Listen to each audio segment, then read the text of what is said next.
Hello students, welcome back to my channel. आज हम trigonometry की सेकंड एक्सरसाइज इवेलुएट कर लेंगे। बहुत ही इजी एक्सरसाइज है, बहुत ही मजा आएगा इसको करने में। Let's go for it. इससे पहले हम इन क्वेश्चंस को सॉल्व करें, हम दो चीजें हमें जहन में होनी चाहिए। सबसे पहली चीज ये है कि आपको पता होना चाहिए कि साइन, कॉस और टेन किसके बराबर है। साइन, और आपको पता होना चाहिए कॉस किसके बराबर है और टेन किसके बराबर है। और हमें और एक चीज भी पता होना चाहिए कि जो कल हमने तीन ट्रायंगल्स बनाई थी, इससे पहली वाली एक्सरसाइज में जो हमने तीन ट्रायंगल्स अंडरस्टैंड किए थे, उनका रेशो पता होना चाहिए किसके बराबर है। इन ट्रायंगल्स में हमने 30 डिग्री की ट्रायंगल पढ़ी थी, 45 डिग्री की ट्रायंगल पढ़ी थी और 60 डिग्री की ट्रायंगल पढ़ी थी। 30 डिग्री में इसका वैल्यू था 1, इसका भी वैल्यू था 1 और इसका वैल्यू था √3। फिर मैंने इसको उल्टा करके लिखा था 1, इसको भी 1 और इसका वैल्यू √3 रखा था। तो इसके बाद हाइपोटेन्यूज 2, √2 और 2 रखा था। ठीक है, इन क्वेश्चंस को करने से पहले हमें पता होना चाहिए कि साइन किसके बराबर है और ये तीन ट्रायंगल्स, कॉस किसके बराबर है और टेन किसके बराबर है। ठीक है, ये पता होना चाहिए, तब जाके हम इन क्वेश्चंस को कर सकते हैं। सबसे पहला क्वेश्चन जो है that is sin 60 cos 30 plus sin 30 cos 60।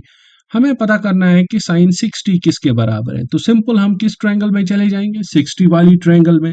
वहां क्या पता करना है, इस ट्रायंगल में साइन किसके बराबर है, perpendicular divided by hypotenuse, so that is √3 divided by 2।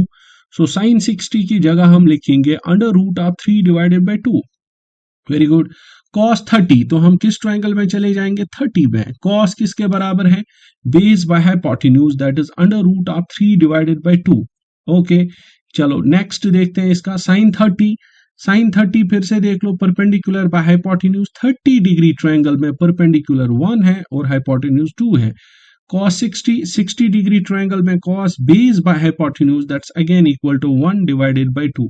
So इसको एवेलुएट कर लेते हैं। देखो, सबसे पहला स्टेप जो इसमें कर लेना है that is to find out the value of the T ratios.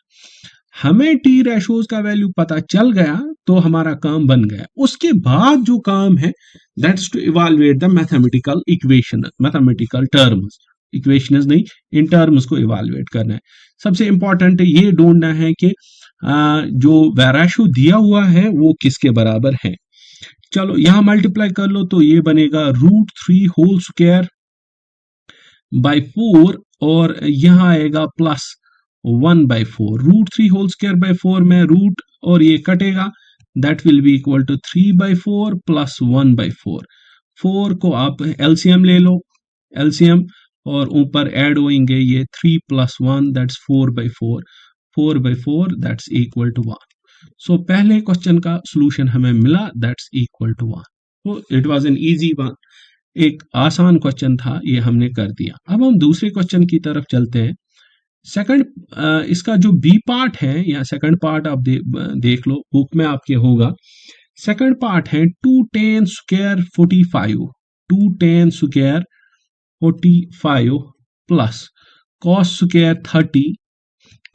30 minus sine square 60, sign square 60। ठीक है, फिर से वही प्रोसीजर जो मैंने आपको बोला कि वही प्रोसीजर हम करेंगे। पहले हम देखेंगे कि tan 45 किसके बराबर है। देखो 45 ट्रायंगल में, 45 डिग्री ट्रायंगल में tan is perpendicular by base, perpendicular is 1, base is again 1, so tan 45 is 1 divided by 1 whole square plus cos square 30 degree. ये जो स्क्वायर मैंने इससे पहले वाली एक्सरसाइज में भी आपको ये समझाया था, ये याद रख लेना कि अगर कहीं पे मुझे cos स्क्वायर x था, इसका मतलब ये होता है कि this is equal to cos x whole square. Simply आपको cos x निकालना होता है, जो निकलेगा उसका होल स्क्वायर करना है। सिंपली यहाँ cos 30 निकालना पड़ेगा, उसका होल स्क्वायर करते हैं हम। अब जाएंगे सीधे 30 डिग्री में, cos है बेस बाय हाइपोटेन्यूज, यहाँ देख लो cos है base by hypotenuse, that's equal to √3 divided by 2 whole square minus sine square 60, तो आपके पास 60 डिग्री की ट्रायंगल है, साइन है perpendicular by hypotenuse, again √3 divided by 2 whole square. ठीक है, ये देख लो, ये 1 ही रहा, 2 into 1 दैट्स इक्वल टू 2। यहां देख लो, ये टर्म और ये टर्म एक जैसी टर्म्स है, बस difference is of the sine. जब दो टर्म्स के बीच में सब्ट्रैक्शन हो, दे विल कैंसल आउट।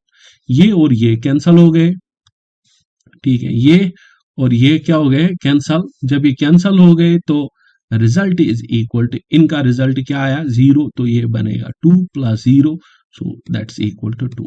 सो हमारे इसके दो पार्ट सॉल्व हो गए। चलो, ये हमारा सी पार्ट आ गया, that's equal to cos 45 divided by sec 30 plus cosec 30। इसको सॉल्व करके हमें सॉल्यूशन फाइंड आउट कर लेना है। देखो, 45 डिग्री में आपको cos देखना है, जो न्यूमरेटर यहाँ है दैट्स इक्वल टू cos 45। तो 45 डिग्री में आपको cos देखना है, cos is equal to base by hypotenuse, so that's equal to 1 divided by square root of 2। चलो, न्यूमरेटर तो हो गया हमारा। अब देखो, यहां में इनको sec 30, sec किसका रेसिप्रोकल है, साइन का रेसिप्रोकल है cosec, और cos का रेसिप्रोकल है sec, और tan का रेसिप्रोकल है cot। ठीक है, तो मैं sec 30 देख लेता हूं, sec is hypotenuse divided by base. Very good. किस में 30 में hypotenuse is 2 and base is 2/√3, so this is equal to 2 divided by √3। Very good. आगे देखते हैं हम cosec 30 डिग्री, 30 डिग्री में cosec देखना है, that is hypotenuse divided by perpendicular, so that's 2/1, 2 divided by 1। चलो, यहां तक एक स्टेप इसका सॉल्व हो जाता है। एक स्टेप मतलब, मेरे कहने का ये मतलब है, एक स्टेप में हम टी रेशोज का वैल्यू फाइंड आउट कर लेते हैं इन चार्ट से, इसके मदद से और इसके मदद से, फिर यहां सबस्टिट्यूट कर देते हैं। इसके बाद अब मैथमेटिक्स लगेगा इवैल्यूएट करने के लिए। देखो, यहाँ ऊपर की जो इक्वेशन है और ऊपर का जो न्यूमिनेटर है वो सेम रहेगा, लेकिन डिनोमिनेटर में क्रॉस मल्टीप्लाई होगा। 2 1s are 2 plus 2 into √3 that's 2√3 divided by √3। ठीक है, तो हमने इवैल्यूएट किया, इसके बाद इसको क्रॉस मल्टीप्लाई करेंगे, ये इंपॉर्टेंट है।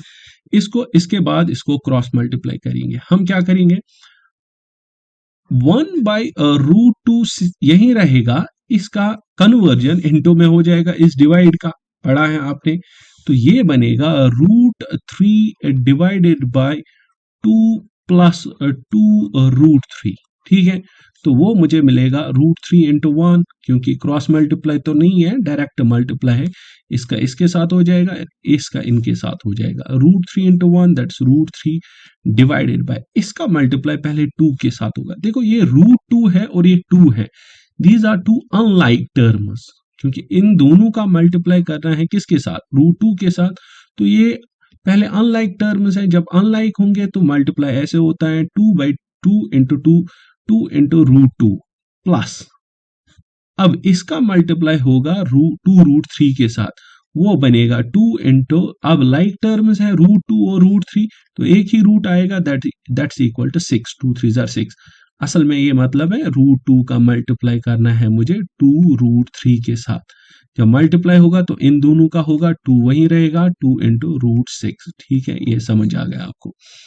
चलो, यहां देख लो, यहां से हमें रैशनलाइजेशन कर लेनी है, यहां से हमें क्या कर लेनी है, रैशनलाइजेशन।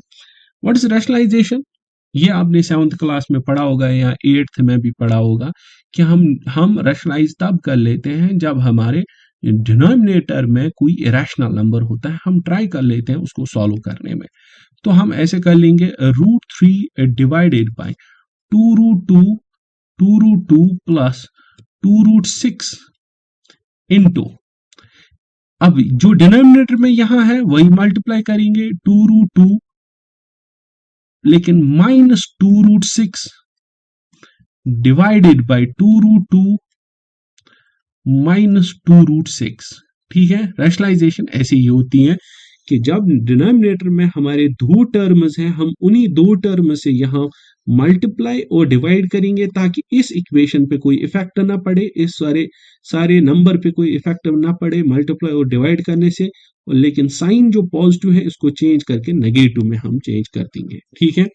इससे हमारा ये फायदा हो जाता है कि यहाँ एक फार्मूला अप्लाई होके ये डिनोमिनेटर रैशनलाइज हो जाता है, मींस इसका जो इरेशनल नंबर था वो कन्वर्ट हो सकता है रैशनल में। लेकिन यहां अब क्या कर लेना है कि न्यूमरेटर को न्यूमरेटर के साथ डिवाइड करना है और डिनोमिनेटर को डिनोमिनेटर के साथ मल्टीप्लाई करना है। तो पहले इस 3 को मल्टीप्लाई किसके साथ होगा, 2√3 के साथ, तो ये बनेगा 2√6 क्योंकि लाइक टर्म 3 और 2 है, माइनस अब इस 2√6 को मल्टीप्लाई 3 के साथ होगा, ये बनेगा 2√18 डिवाइडेड बाय, अब देख लेना यहां इसको हम कंसिडर करते हैं ए, इसको हम कंसिडर करते हैं बी, यहां भी तो फिर ये ए हुआ और ये बी हुआ, मींस ये है A plus B into A minus B. आपने ये फार्मूला पढ़ी होगी, A plus B into A minus B किसके बराबर है, that's equal to A square minus B square. This is equal to, this formula is equal to A square minus B square. तो A square के बदले हम यहाँ रखेंगे 2√2 square minus B square के बदले हम रखेंगे 2√6 स्क्वायर। Very good. अब देख लो यहाँ 2√6 है, यहाँ माइनस 2√18 है, तो हम 2 को कॉमन निकाल सकते हैं, ऊपर अंदर मुझे बचा √6 माइनस √18, ठीक है, कॉमन मैंने 2 निकाल दिया, डिवाइडेड बाय, यहां देख लो स्क्वायर 2 का भी है रूट का भी है, तो दोनों को स्क्वायर लगेगा, इसको अलग से लगेगा, इसको भी अलग से लगेगा, 2 2s आर 4, इसका 4 बना लेकिन इसका कटेगा तो ये 4 इंटू 2 रहा, माइनस 2 2s आर 4 इंटू √6 का ये कटा तो ये खाली 6 बचेगा, ठीक है। 2 into √6 minus √18 divided by 4 2s are 8 minus 4 6 are 24. So that's equal to 2 into √6 minus, यहां देख लेना एक चीज, आपने 8th क्लास में स्क्वायर रूट्स पढ़े होंगे, ये √18 है, क्या मैं इसको ऐसे लिख सकता हूं, दैट इज फैक्टराइजेशन इसकी 18 की निकालूंगा, this is 2 9s are, this is 3 3s are, this is 3 1s are 3, तो मैं इनको ये लिख सकता हूं 3 स्क्वायर इंटू 2, ठीक है। फिर आपने ये समझ लेना है कि ये 2 और ये रूट काटा तो मुझे बचा 3, लेकिन ये रूट दोनों को था तो √2 को ऐसे ही रहेगा, दैट्स 3√2 माइनस √18 के बदले हम लिख सकते हैं 3√2 divided by 8 minus 24 that's equal to minus 16। हम अब यहां से फ्रैक्शन को काट लेंगे, 2 1s are 2 2 8s are 16, तो मेरे पास बचा √6 माइनस 3√2 डिवाइडेड बाय माइनस 8, ठीक। अब इस माइनस को ऊपर ले आओ, कैसे ले आते हैं हम, असल में यहाँ रैशनलाइजेशन हो जाती है, -1 डिवाइडेड बाय -1 से, तो ये मुझे मिलेगा, जब मैं इसको इन दोनों को -1 से मल्टीप्लाई करूंगा तो ये पॉजिटिव बनेगा, ये नेगेटिव, तो ये मुझे मिलेगा 3√2 और नेगेटिव √6 बनेगा डिवाइडेड बाय 8, तो ये मेरा सॉल्यूशन इस क्वेश्चन का बन गया। मोस्ट इंपॉर्टेंट क्वेश्चन है सीबीएसई पॉइंट ऑफ व्यू से, और एनसीईआरटी में भी ये बहुत इंपॉर्टेंट क्वेश्चन आ जाता है, ठीक है। चलो हम इसके बाद नेक्स्ट एक क्वेश्चन पे चले आते हैं। चलो इसका सॉल्यूशन हम देखते हैं। sin 30 हमें 30 डिग्री ट्रायंगल से निकलेगा, that's 1/2, very good, plus tan 45 degree triangle से निकलेगा, tan आपको पता है perpendicular by base, that's 1/1, so this is equal to 1 divide by 1 minus cosec 60 degree में आपको cosec ढूंढना है, cosec is hypotenuse divided by perpendicular, that's 2 divided by √3 whole divided by sec 30, तो 30 में sec ढूंढना है, sec आपको पता है hypotenuse divided by perpendicular, sorry, hypotenuse divided by base, that is 2 divided by √3 plus cos 60, आपको 60 डिग्री ट्रायंगल में देखना है, cos is 1/2, so this is equal to 1/2 plus cot 45, that's equal to 1/1। Simple, ये हमने कर दिया कि यहां से हमने टी रेशोज का वैल्यू निकाल के इसमें सब्स्टिट्यूट कर दिया। अब आगे देखते हैं, हम आगे मैथमेटिक्स है कि हम सॉल्व कर लेंगे। यहाँ क्रॉस मल्टीप्लाई कर लेते हैं, इसको इसके साथ, इसको इसके साथ, और इन दोनों का इसके साथ। सो दैट विल बी 1 1 जार 1 प्लस 2 1 जार 2, that's 3 divided by 2 minus 2 divided by root 3। समझ आई बात? होल डिवाइडेड बाय, यहाँ 2 2 जार 4 plus root 3 divided by 2 root 3, 2 root 3। ठीक है, अगर कोई ये सोच रहा है कि ये 6 बनेगा तो नहीं बन सकता है, क्योंकि ये अनलाइक टर्म्स है, ये रूट 3 है, ये 2 है, तो ये अलग अलग रहेंगे। Plus 1 divided by 1। ठीक है, अब और एक स्टेप होगा इसका, इनका मल्टीप्लाई होगा, this will be equal to 3 root 3 minus 4 divided by 2 root 3 whole divided by 4 plus root 3 into 1, that will be equal to 4 plus root 3, 4 plus root 3 plus 2 root 3 into 1, this will be equal to 2 root 3 divided by 2 times root 3। समझ लेना इस step को। यहां से मैंने cross multiply किया, इसका इसके साथ और इसका इसके साथ, और इन दोनों का आपस में। 3 into root 3, that's 3 root 3, 2 into 2, that's 4, 2 into root 3, that's 2 root 3। Okay, यहां इन दोनों का किया, 4 plus root 3 into 1, that's equal to 4 plus root 3, 1 into 2 root 3, that is 2 root 3। नीचे इनका किया 2 रूट 3 वन जार 2 रूट 3। चलो ये देख लो, ये और ये कटेगा। ठीक है, जब भी हमारे पास डिवाइड में ऐसे कोई स्टेप होगा, तो अगर ये दो सेम होंगे तो ये कटेंगे।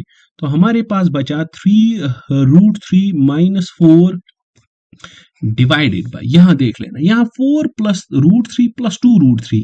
इसका मतलब ये और ये लाइक टर्म है, ये दोनों, यहाँ भी रूट 3 है, यहाँ भी रूट 3 है, ये लाइक है, लेकिन ये 2 रूट 3 है और ये एक बार रूट 3 है। इसका मतलब ये आएगा मुझे 3 रूट 4 प्लस, ये आएगा मुझे 4 प्लस 3 टाइम्स रूट 3।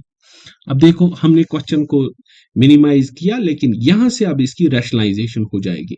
रैशनलाइजेशन किससे हो जाएगी? जो डिनोमिनेटर में है, that's 4 minus 3 root 3 divided by 4 minus 3 root 3। ठीक है, अब ऊपर के दो टर्म्स है, इनको इन दो टर्म्स से मल्टीप्लाई होगा, और नीचे के दो टर्म्स है, इनको मल्टीप्लाई होगा इन दो टर्म्स के साथ।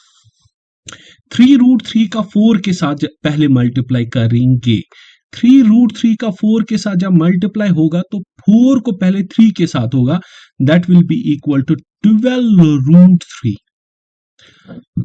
ठीक है, 3 रूट 3 का फिर मल्टीप्लाई 3 रूट 3 के साथ कर लेना है, तो ये बनेगा मुझे माइनस टाइम्स, क्योंकि यहाँ माइनस है, minus times 3 root 3 whole square. ठीक है, तो ये हो गया। इस माइनस 4 का मल्टीप्लाई 4 के साथ अब होगा, क्योंकि दूसरा है कि माइनस 4 का मल्टीप्लाई 4 के साथ होगा, फिर इस माइनस 4 का मल्टीप्लाई इसके साथ होगा। जब माइनस 4 का मल्टीप्लाई 4 के साथ होगा तो माइनस 16 बनेगा। अब माइनस 4 का मल्टीप्लाई इसके साथ होगा, तो ये प्लस टाइम्स पहले बनेगा, क्योंकि यहाँ माइनस है, यहाँ माइनस है, और ये 3 और ये 4 बनाएगा इसको 12, 4 3 12 टाइम्स रूट 3 डिवाइडेड बाय। मैंने इससे पहले वाले क्वेश्चन में भी आपको बोला कि हम जब रैशनलाइजेशन कर लेते हैं तो एक फार्मूला लग जाती है। कौन सी भाई? a minus b into a plus B into a plus b is equal to A square minus B square. ठीक है, तो a plus B into A minus b will be equal to A square, that will be equal to 4 square minus B square minus 3 root 3 whole square.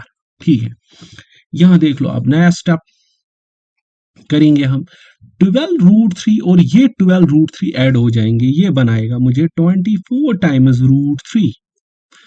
अब देखो, minus यहां 3 का square है तो 9 आएगा, लेकिन इसका कटेगा तो 9 इंटू 3 बनेगा, माइनस 16 अपना है तो वही रहेगा, डिवाइडेड बाय 4 का स्क्वायर होगा तो 16, 3 का स्क्वायर है तो 9 बनेगा, माइनस 9, लेकिन इसके साथ मल्टीप्लाई में ये 3 आएगा। ठीक, दैट इज इक्वल टू, यहां ये क्या बनेगा मुझे?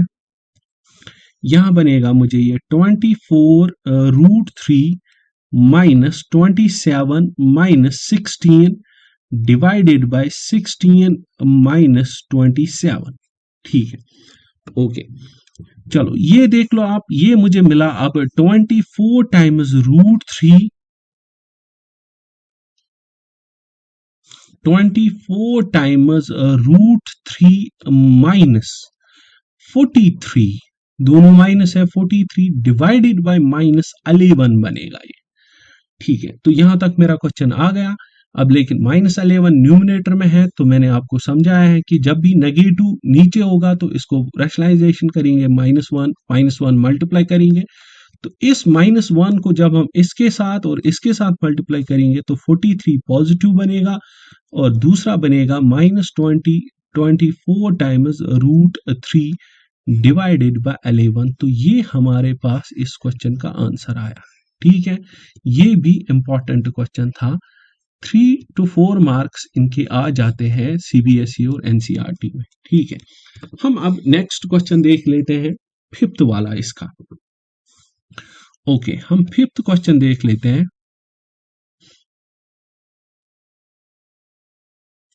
फिफ्थ पार्ट है हमारे पास 5 cos square 60 degree plus 4 sec square 30 degree minus 10 square 45 degree divided by sin square 30 degree plus cos square 30 degree.